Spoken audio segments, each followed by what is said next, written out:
Magandang araw sa inyo lahat. Ang dokumentaryong ito ay magiging mahalaga dahil ngayon, pag-uusapan natin ang isang pamaan sa atin ng kalikasan na tunay ng mahalaga at kapaki-pakinabang. Ang ating paksa ngayon ay tungkol sa isang renewable energy resource na napakakaraniwan sa panahon ngayon ngunit marami sa atin ay hindi pamilyar. Atin ngayong baybayin kung ano nga ba ang enerhiya nagmumula sa araw o mas kilala bilang solar energy. From the term itself, solar energy is the energy that comes from the sun. It is known that it can be of many significant uses. Many sectors of the industry now use solar energy to provide better performance in living, especially in terms of commercial and residential solutions. It has been looked upon as a serious source of energy because of the vast amounts of energy that can be made freely available when it is harnessed by technology. For us to be able to clearly know about solar energy, we need to find its real-life application, which is why our team had decided to find a place where solar energy is primarily used. During our search, we are able to find a solar farm in Valenzuela, Metro Manila, and this is where we get to explore more about solar energy.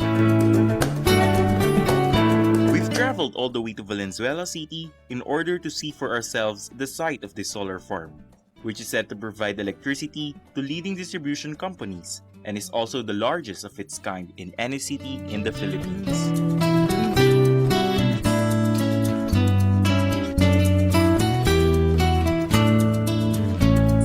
Actually, nag-join ako sa Balsol last June. Pero simula sila early last year. Pinag-usapan na yung possibility na mag-put up ng isang solar farm. Which the mayor of Venezuela is very happy to know that there are investors, may mga investors na nagtatayo ng solar farm sa Venezuela. Simula yung construction, March last year. Malaking bagay yung power na na-generate natin sa farm. Actually, marami naman mga independent power producers. Meron mga windmill, meron solar, hydraulic. This is a renewable, safe, harmless way to generate power.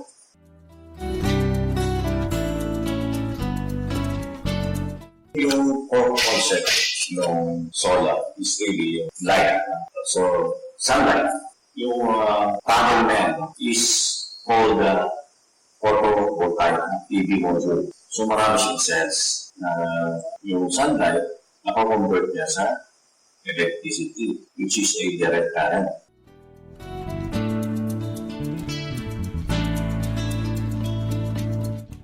Ngayong alam na natin kung paano gumagana ang mga solar panels, Alamin naman natin kung paano kino-convert ang init mula sa araw sa kuryenteng napapakinabangan ng mga.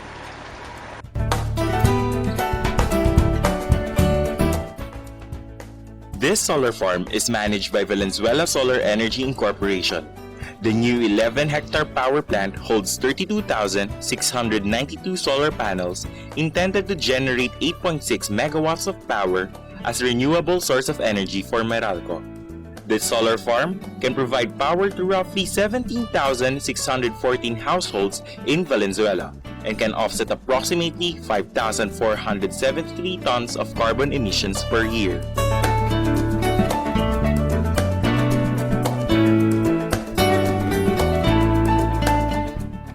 The 32,000 solar panels installed have weather-resistant features and were perfectly suited for the Philippines' hot and humid climate. The Solar Power Farm Company also provides selected schools with solar panels as part of their corporate social responsibility to help them save some funds from electricity bills.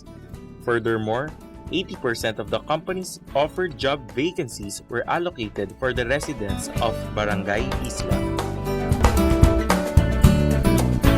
We've also interviewed Engineer Sherwin Tan to explain to us how exactly does their solar farm convert solar energy into electricity. He did not allow us to interview any of the workers in their solar farm, but was able to tell us about the job opportunities that was offered to them prior to the opening of the solar farm. Marami po bang nagbukas na job opportunities po? Simulan nagbukas ng service? Oo, marami nakaya dito sa ang hinayat nila na apply dito ng mga colleagues. Hindi ko lang alam kung ano, pero worth it sa video. So, naging tulog po talaga siya sa So, really po ba posible na darating po yung parang na solar energy na po yung pinaka-energy provider ng Philippines? Depende, maraming kung na ano, wind, hydro, tidal, dito, marami pa. Pag may pagdating ng panahon, baka renewable energy na ano.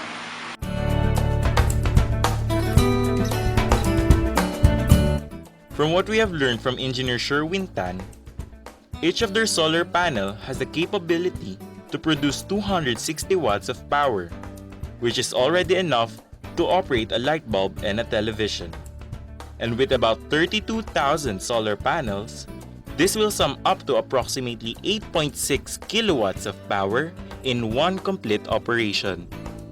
The solar panels are connected to each other in a series connection. The power produced by the panels is then transferred to a charge controller which collects all the electricity produced by the panels. The controllers are connected to the solar panels in a parallel connection. For this process, the solar panels already produce 700 volts DC of electricity. This is then passed through an inverter. In this part, the direct current is inverted to alternating current. The 700 volts DC would be then converted to 315 volts AC. The alternating current will pass through a transformer which makes the 315 volts AC to 34.5 kilovolts AC.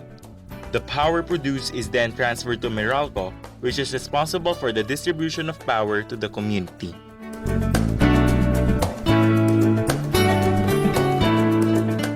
In summary, solar panels are photovoltaic devices which are composed of many solar cells. This converts sunlight directly into electricity. These individual devices are joined together to make a solar panel. These are set in large-scale fields covering many acres to collect and produce electricity.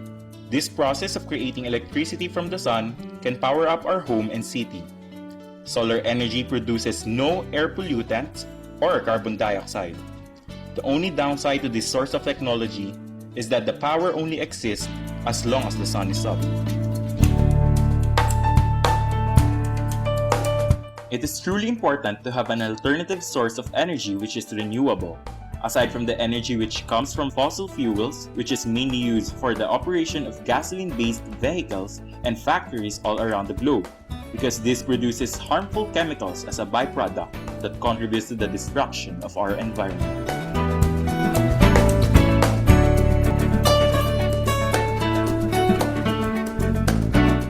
Deforestation is clearing Earth's forests on a massive scale. Cutting down trees that play a critical role in absorbing greenhouse gases that fuel global warming. Not just that, but even burning of plastic and rubbers and smoke coming out from factories contribute to global warming. The increase in temperature has been melting ice worldwide, which includes mountain glaciers and sea ice.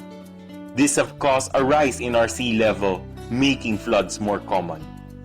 If we do not take steps to reduce global warming, it will lead to loss of human lives, plants, and animals.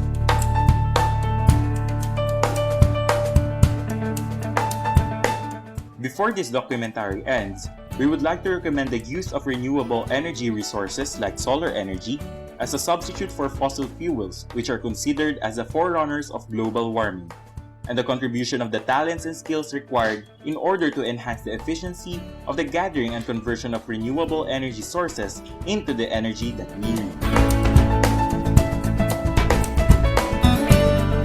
As a citizen living under one roof, it is our obligation and duty to protect our Mother Earth in any possible way that we can.